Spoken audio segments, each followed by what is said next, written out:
Hello प्यारे बच्चों, आज हम कक्षा 5 क्लास 5 भाषा भारती हिंदी एमपी बोर्ड के पाठ 7 पाठ का नाम है दशहरा के 20 इम्पोर्टेंट क्वेश्चन को याद करेंगे, सॉल्व करेंगे। पाठ 7 पाठ का नाम है दशहरा। बहुविकल्पीय ऑब्जेक्टिव, सही विकल्प छाट कर लिखिए। तो हमको क्या करना है, ये बहुविकल्पीय क्वेश्चन दिए हुए हैं तो हमको इसमें से सही विकल्प छांट कर लिखना है। प्रश्न 1, मैसूर किस राज्य में स्थित है? ऑप्शन ए है कर्नाटक में, ऑप्शन बी है महाराष्ट्र में, ऑप्शन सी है राजस्थान में, ऑप्शन डी है हिमाचल में। तो मैसूर किस राज्य में स्थित है? कर्नाटक में। तो इसका उत्तर है ए, कर्नाटक में। प्रश्न 2, रावण का एक अन्य नाम है। रावण का एक और दूसरा नाम क्या है ना? तो ऑप्शन दिए हुए हैं। ऑप्शन ए है मेघनाथ, बी है निशुंभ, सी है कुंभकर्ण और डी है दशानन। तो इसका सही उत्तर क्या है? दशानन। रावण का दूसरा नाम क्या था? दशानन। क्यों था? क्योंकि उसके 10 सिर थे। प्रश्न 3, हरे भरे पहाड़ों के बीच किस शहर में दशहरा मनाया जा रहा था? ऑप्शन ए है मैसूर, ऑप्शन बी है गुजरात, ऑप्शन सी है जबलपुर, ऑप्शन डी है कुल्लू। तो इसका सही उत्तर है ऑप्शन डी, कुल्लू, है ना? ऑप्शन डी जो है इसका सही है, सही उत्तर है। प्रश्न 4, माँ भगवती ने विजयादशमी अर्थात दशहरा पर किस राक्षस का अंत किया? माने माँ भगवती, माँ दुर्गा ने दशहरा पर किस राक्षस को मारा था? ए है शुंभ, बी है निशुंभ, सी है महिषासुर और डी है रावण। तो किसको मारा था? महिषासुर को, है ना? तो इसका उत्तर सी सही है, महिषासुर। प्रश्न 5, धर्म शब्द में कौन सा उपसर्ग जोड़ने पर विलोम शब्द बनेगा? अब उपसर्ग क्या होते हैं?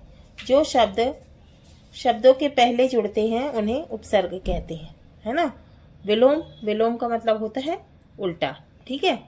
तो ऑप्शन दिया है ए ना, बी आ, सी माँ और डी सा। तो इसका सही उत्तर होगा आ, है ना? क्या बनेगा? धर्म में आ जोड़ देंगे तो क्या बनेगा? अधर्म, है ना? विलोम क्या बनेगा? अधर्म, है ना? तो इसका विलोम क्या होगा? धर्म का अधर्म, है ना? यहाँ पे कौन सा उपसर्ग जुड़ेगा? आ। तो ऑप्शन बी सही है। अब है नीचे दिए गए शब्दों में से उचित शब्द चुनकर रिक्त स्थानों की पूर्ति कीजिए। अब ये हमको शब्द दिए हैं, हमको क्या करना है? इनमें से जो उचित माने सही शब्द होगा उनको चुनकर, है ना? उनको चुनकर क्या करना है? रिक्त स्थानों में भरना है। प्रश्न 6, सभी बच्चों ने मेले से लाए डैश माँ को दिखाए। क्या लाए होंगे मेले से? खिलौने, है ना? तो क्या है? सभी बच्चों ने मेले से क्या लाए थे? खिलौने लाए थे, है ना? खिलौने। तो माँ को दिखाए, है ना? सभी बच्चों ने मेले से लाए खिलौने माँ को दिखाए। तो रिक्त स्थान में क्या आएगा? खिलौने, इसका उत्तर। प्रश्न 7, विजयादशमी को डैश भी कहते हैं। इसका उत्तर है दशहरा, है ना? विजयादशमी को क्या कहते हैं? दशहरा कहते हैं,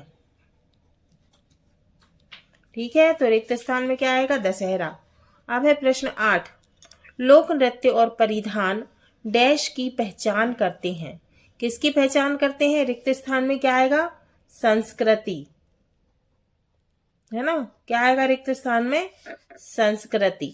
अब है प्रश्न 9, मैदान चारों तरफ से क्या था? सजा हुआ था। चारों तरफ से कैसा था? सजा हुआ था। रिक्त स्थान में क्या आएगा? सजा।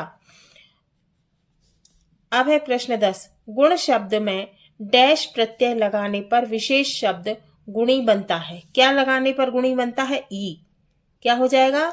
गुण में ई लगा दिए, क्या हो गया? गुणी। कौन सा प्रत्यय लगाया हमने? ई प्रत्यय। अब है अति लघु उत्तरीय प्रश्न, माने अति माने बहुत, है ना? लघु माने छोटे, उत्तरीय प्रश्न माने बहुत छोटे उत्तर वाले प्रश्न।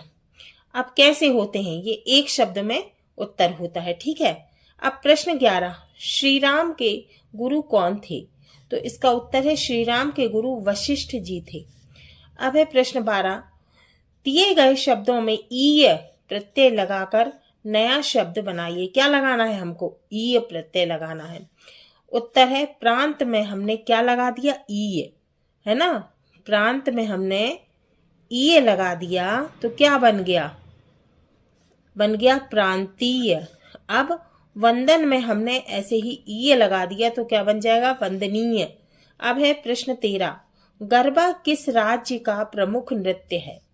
तो इसका उत्तर है गरबा गुजरात का प्रमुख नृत्य है। नृत्य माने डांस, है ना। अब है प्रश्न 14, आपके शहर या फिर गांव में दशहरे पर किनके पुतलों का दहन किया जाता है?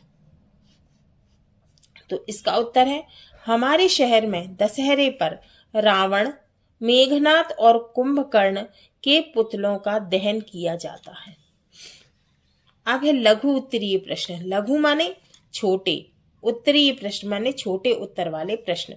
अब है प्रश्न 15, रावण में कौन कौन से अवगुण थे? तो क्या बोल रहे हैं कि रावण में कौन कौन सी बुराई थी? अवगुण माने बुराई, है ना। तो रावण में कौन कौन से अवगुण माने बुरे गुण थे? तो इसका उत्तर है वह अधर्मी और अत्याचारी था। माने वो कैसा था? बुरा था, अत्याचारी था। रावण ने सीता जी का हरण किया था, इसी कारण घमंडी रावण का अंत हुआ। माने इसी कारण घमंडी रावण मारा गया। अब है प्रश्न 16, श्री राम ने गुरुजी के आश्रम में राक्षसों का वध क्यों किया? वध करना माने मारना, ठीक है। तो श्री राम ने गुरुजी के आश्रम में राक्षसों को मारा था, है ना। क्यों मारा था? तो क्यों किया था वध? तो इसका उत्तर है मंगल कार्यों एवं यज्ञों में विघ्न पहुंचाना चाहते थे। कौन? राक्षस। राक्षस जो थे, राक्षस मंगल कार्यों एवं यज्ञों में, माने राक्षस जो थे वो अच्छे काम और यज्ञों में बाधा, विघ्न माने बाधा पहुंचाना चाहते थे। इसीलिए गुरुजी के आश्रम में राम जी ने राक्षसों का वध किया, माने राक्षसों को मार डाला, ठीक है। अब है प्रश्न 17, राम प्रसाद बिस्मिल ने दशहरे को साहस और संकल्प का महापर्व क्यों कहा? महापर्व माने बड़ा पर्व, बड़ा त्योहार।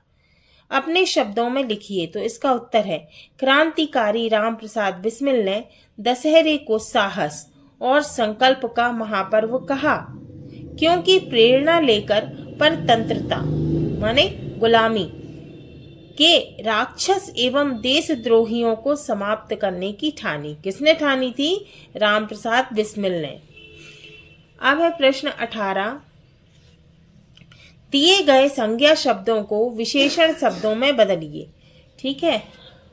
संज्ञा क्या होती है? किसी व्यक्ति वस्तु या स्थान के नाम को क्या कहते हैं? संज्ञा कहते हैं। विशेषण क्या होता है? जो संज्ञा और सर्वनाम की विशेषता बताते हैं उसको विशेषण कहते हैं। अब है संज्ञा गुण, है ना। गुण का विशेषण क्या हो गया? गुणवान या गुणी। अब है वर्ष, वर्ष का विशेषण होगा वार्षिक। बुद्धि का विशेषण होगा बुद्धिमान। अनुभव का विशेषण होगा अनुभवी। भारत का विशेषण होगा भारतीय। अब है दीर्घ उत्तरीय प्रश्न, माने बड़े उत्तर वाले। दीर्घ माने बड़ा और उत्तरीय प्रश्न माने बड़े उत्तर वाले प्रश्न। अब है प्रश्न 19, दशहरे को विजयादशमी क्यों कहा जाता है? तो इसका उत्तर है दशहरे को विजयादशमी इसीलिए कहा जाता है क्योंकि विजयादशमी साहस और संकल्प का पर्व है और श्री राम जी ने रावण और उसकी सारी बुराइयों को हराकर विजय प्राप्त की थी। यही कारण है कि इस दिन को विजयादशमी के रूप में मनाते हैं।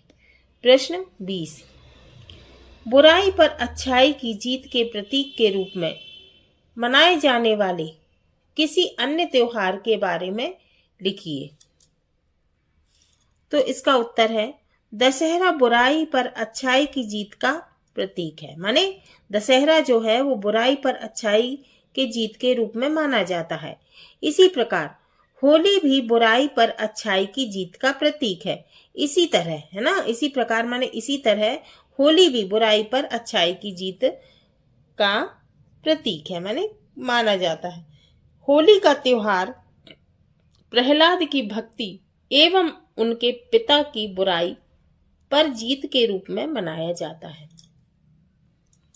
हाँ तो बच्चों, ये हमारा पाठ 7 दशहरा के 20 इम्पॉर्टेंट क्वेश्चन जो है हमने सॉल्व किए। अगले वीडियो में हम